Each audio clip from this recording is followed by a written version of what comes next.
Afe de do so no eye online no nsɛm ne de obonkrata no ɛho ensɛm na kwasensia atena se enti ye besomo kwasin pacho mate Mame chira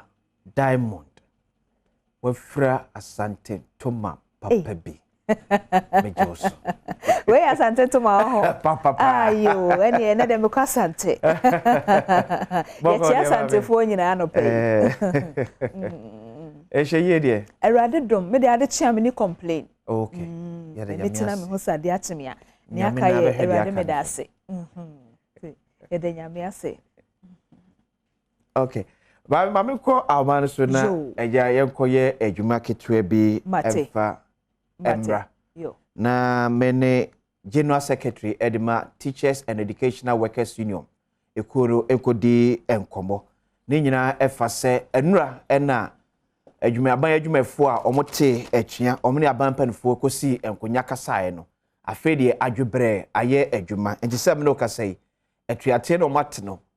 bebre ahya ase call off omo strike na omo ekwana no agreement ampanfo ne labor unions no ekoye agreement on cost of living allowance COLA. This agreement is made this 14th day of July 2022 between the government of Ghana, represented by the Fair Wages and Salaries Commission, Ministry of Finance, Ministry of Employment and Labor Relations, Ministry of Education and Ministry of National Security, hereinafter called the employer, and organized labor comprising identifiable workers' unions and associations within the public service of Ghana, hereinafter called labor on the other part. Whereas the parties negotiated on the cost of living allowance for workers in the public service and reached a consensus for 2022 as follows. Terms of agreement: 1. That the cost of living allowance will be paid at a rate of 15% of base pay. 2. The effective date for payment of the COLA is 1st July 2022. 3. That all industrial actions underway and threat of same will be called off immediately and the labor would return to work forthwith. In witness, these officials signed this agreement on 14th day of July 2022. Itomo signed Employment Minister Honorable Ignatius Balfour Ewua, Dr. Anthony Yauba, Secretary General Adema TUC, Honorable Ken Ofori Atta, Minister for Finance, and a Perpetua Ofori Ampofo, a President Ghana Registered Nurses and Midwife Association, Engineer Benjamin Ben Arthur, CEO Edema Fair Wages and Salary Commissioner. Abra statement we eba epe ena Ghana National Association of Teachers. And so eko mu page ede eko to say Oma call it off strike no with immediate effect. Yeko amanso na mene General Secretary Edema Teachers and Educational Workers Union Mark Denchra Crunchy enkodi enkomo famfa agreement no mene mpenfo ekoye eho. Opaniti aka mo acha na pay eba Badwam dwumadi so Adom TV. Opani mejoso yeda sa no pay wagibre ene eba bedi enkomo. Ni enim se COLA no nanka mo pre 20%. Dia na ekeka bo meko wie chene abewie 15%.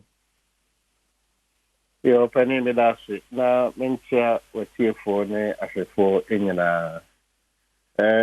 sabi empeni kasa se ketwa biensa na fe o dibibi na ya dibibi ehyewo nsemu a empeni kasa bio ya se ebihye wanu a na otutu bia eben enti yo ne ye pe 20% abai so hwe no futuo mu na ohwe na boso mu no the 15 na obenya no kre on the 5% the bar table no so na ye di hom kisa nkita die no ko wie se ene monye anaye mamo 15 na adwumayefo so yesi ya di 15 no atu enti ayenkita hodia e course nra no na awi babia e dia bewi ki yeda abayase na yeda omanfo nyina ase se omote yase na moduma ahodo no so TV radio newspapers mo so mo boy ye de ensem tu dwa no mo boa na mo kare ensem no ekọ akiri eno ntina ama abai esi nkonya enimu ya na edi ho nkomo a enei aba be wi se 15% across board enti ya di atum na ye sum ti ema endra nat ejina yinyina na mu sa unions in education no anemu eka se ye strike no afi ye twem enti ejuma ni bia anya hoboa nkwa adwuma nkonkoye adwuma emmoa na engumofra engumasua ene adekere enkoso Sadiye mo kan yi de na e mean say mo ne members na din komo amomo so ageda 15% no atum ye see started 1st of July 2022. So does it mean say by end of this month ye chiaka that 15% cola no ebe reflect wa ketwe mu ana?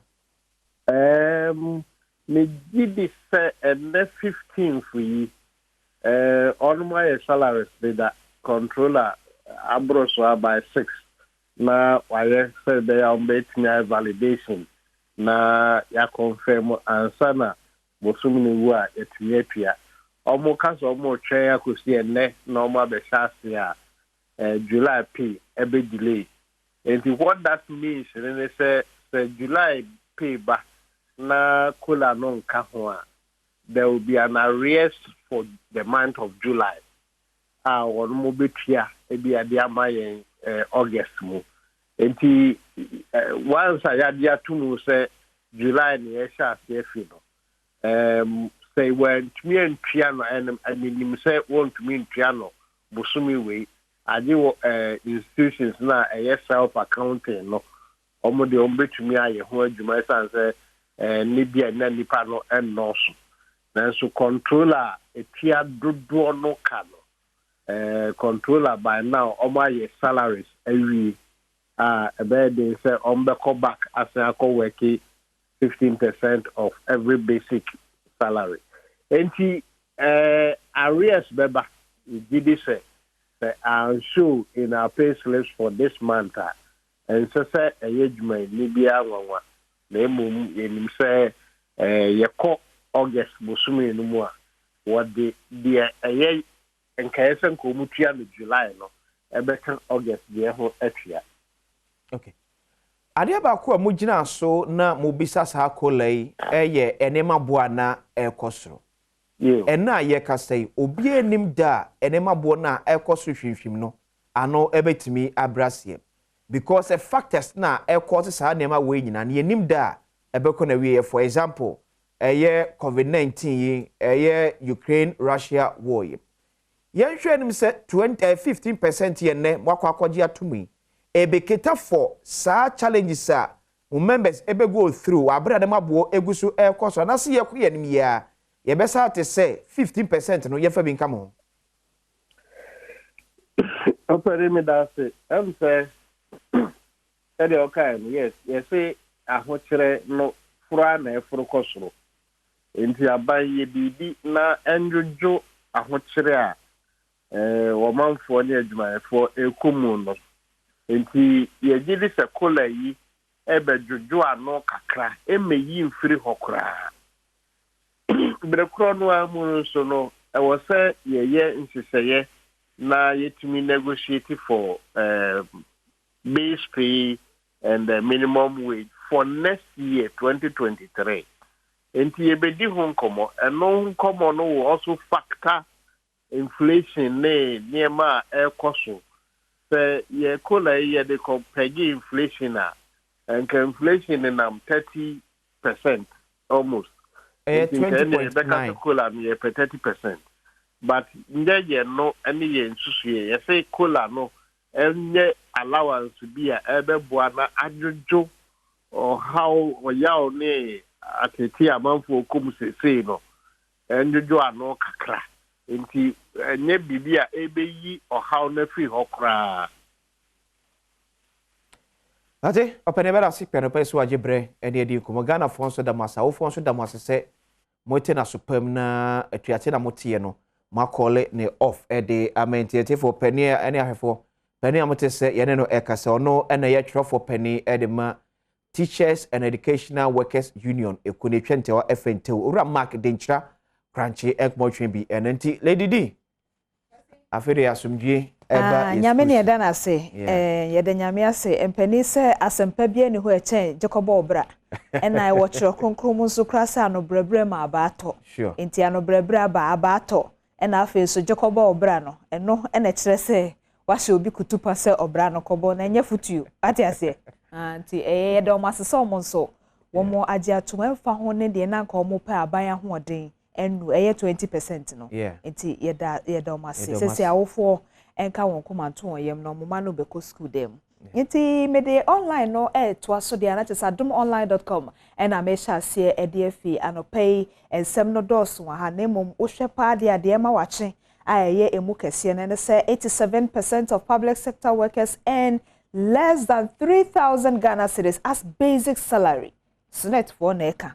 Ewia senso yesu nkonya boa se bi wayi from aboni ayenye na chini enti sunet no ho na ye de fa na yatew ti omo na eka sa asem yi ana che ene da ho pefe no we akoyese bedwam wa nkwasi eda bedwam pefe. But lady would say payment no mo twa bosu bia management for ye will be one ma bosumi bia snit etwa over 140,000 Ghana cedis. Okay. Eya brabo. Ye will be so one ma bosumi bia snit twa 300 Ghana cedis. Eya brabo. Nyame hwe nyina. Eya brabo. Enti kwasi wo hwa wonsa na wasusu adwen.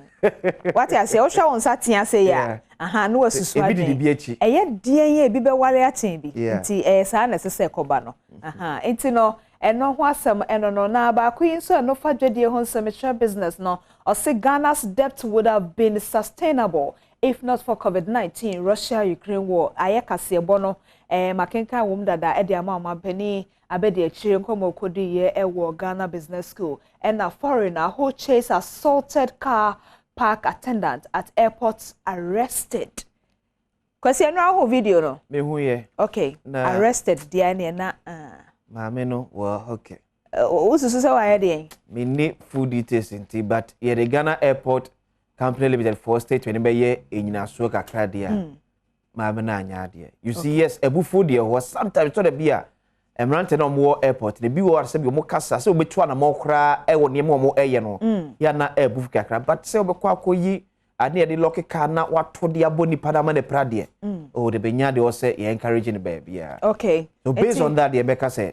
lady ma na anya de yo enti no arrested abemu de na chesa kodi mra nsem ti Ghana kire ne say Ghana wo mra enti yefa ensi honoa government agrees on 50% COLA with organized labor effective July 1 enti nyame ya adomo a I'm surprised July 1 why July 1 cuz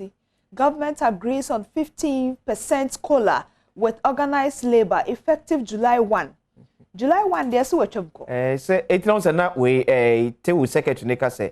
Ni aye die arrest bebem pe. Ayo. Because maybe bia aban so de no so be ye hook kakra. Okay. E cover 20% na no mo e pen eso. Okay. So we yentimi antwa 20% na ma 15% kra na. Ene Edan ene mu ye enhyemde no aye 14. Ayo. But ye started from bosumi nim fiti ase. Ye ntimi antwa at least August you benya ba esemienu. Okay. That's a 30% of your base pay. And I benya in August. Ma fe na mate brofo na sem that's so aboa me brofo no kan no pay brofo na ya yira ma me. Me that's so acheche me. Wonti eno ho asem eno no and afi I will choose Ghana card over 1,000 road interchanges. Dr. Baumia ena ekasa asem semfa so dia Ghana card no ede bema Ghana no se wunimu a anka wonkasa akwan onkasa akwan ye na emom no de obechi su Ghana card over 1,000 road interchanges. Enti no so obi se waye road interchanges 1,000 or no de so waye Ghana card obechi su Ghana card over road interchanges. Tempacha mefa Adom online nsi akwasi Mr. Odobon krata no. Lady Babefa the daily statement abokata and to us was the massive shake-up at Forestry Commission. I'm here confident I'm best positioned to unite NPP. With this statement, I say just say NPP mu echiche anasa echiche na. Ghana will bounce back stronger after IMF program. Dr. Alhaj Mahmoud Baumia Esuna Eka they say government agrees to pay 15% COLA. The daily statement dear and on the final the Wakata and so any or the Stephen Asamoah Boateng aka Asabi Efuni about say I offer the most comprehensive solutions for NPP. Asabi eso and I can't ni say experience gain makes me best for national organizer Henry Nana Boache Nana B eso and I can't say no Jombo don't come and ADSO PA emu or the final that Wakata no watch him say endorse my experience and hard work John Boadu NPP General Secretary eso na I can say the final that Wakata na lady also anyway bande anopenti ento so ewo say online no my dear okay ma menhwe chronicle obaye ebeba pe send ya no ebeba pe jo the trust no edoso nti chronicle no beba okay enti ma menfa Ghanaian Times the Wakata and so ento aso jo or the Dr. Alhaj Mahmoud Baumia Efoni I was a 4 blows force Ghana to IMF and ma me push Ghana man call IMF mienu free NDC mienu free NPP ne when if NDC na ne when if NPP Dr. Alhaj Mahmoud Baumia Vice President say yakoje excess power ana ye nyankane ahoɔden ne ma na ebro so nti ko wie na wo se ebeye ka ade to ɔman so sa take or pay no 2 banking sector clean up na NDC 4 eja na kire no ebija kakese eto aban so nti we na ka bom ma ebi ababeto nti so hwe mom pa dia enka MPP Akufo-Addo ne Dr. Baumia da anu dia komo de mo hye da nya hwe ma Ghana nkwa onyenye because bi na aka no ba ko ye COVID-19 ba ko nso ye Russia Ukraine war eno enye MPP ne okay kwesi ya tiase nti SS power na ite se na watwe wie eduamanfo ebekwa yie ne party no bonso bi ho a enuane ne wo ho nti wojia plate ma na sinani mo no so ntumi ni de so de adufudi pe akabo eno de aba but no man for raise questions ese yes excess power dey na man ye excess okay are we saying say Ghana ba bia nkane wo ana question be more raising no say nkane any Ghana ba bia dia what is the plan of the Akufo-Addo led MPP government say baby nkane ni no ye betre nkane mu e de akọ no so si ye trem nkane mu de akọ ba bia dia ma Ghana ba bia nya nkane dia then it means say ye need excess power okay and also Ghana for say me santi yade esino na me bo myjoyonline.com no so to na mo hwemu dia de wa ha no yensem dodo a bi pie wo kase bom na bi so pie wa adomonline.com and say 50% kola no a entiase aye adwuma no eno eho asem e wa ha bi and I will choose Ghana card over 1000 road interchanges Baumia and na ekasa asem now say no decision has been taken on Adwoa Safo seat ABA Fuseni and na ekasa asem se besine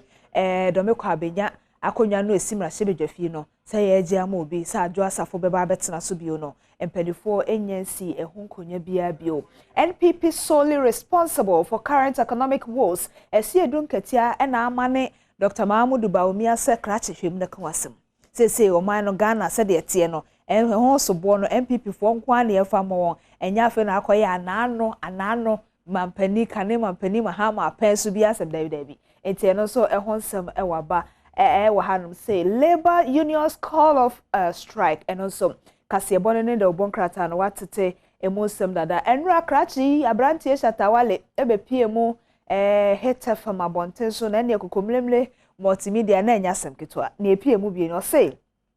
Sarkodie's comment fuels perception that I have a crazy lifestyle. It is Shatawale na kase amanfo susu se ono nam hono sebi weyi kakra na onse da anya papa kakra sebi onse da anya correct sa ne nyina ya na no Sarkodie enkomo bi okodify ne ho na amanfo esusu se sa no tie na so wono crash wale de oye correct pa enti enegide mo nsem no so no de efa eno ho eno no enti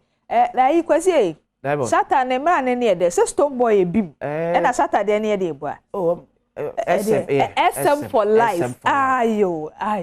ene papa okay ene papa ba kwasi ba bi me ni je pa ye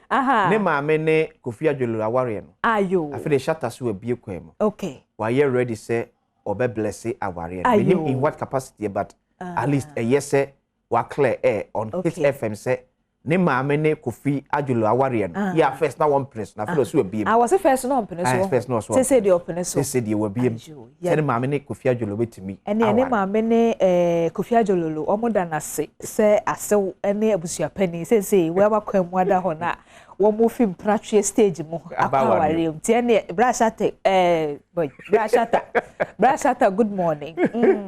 Nti na no wasam enso eno no kwasi ye fancy wa ho ye fancy lady jo ene ebusia ye de si hanom se ya na ye kase bono de bonkrata no ene online no run ite kotego enso afutosam ye de si hanom se no ene e fiada agokansi mu nsam baba wakwam ahosepe enso baba wakwam afisam baba na empensem mu nso abakosisa na okron bebo ene ene obedi ntitimu ewo Badwam ne Adom TV de bekoso asom wa kosisa adekye beba bio ye mo ache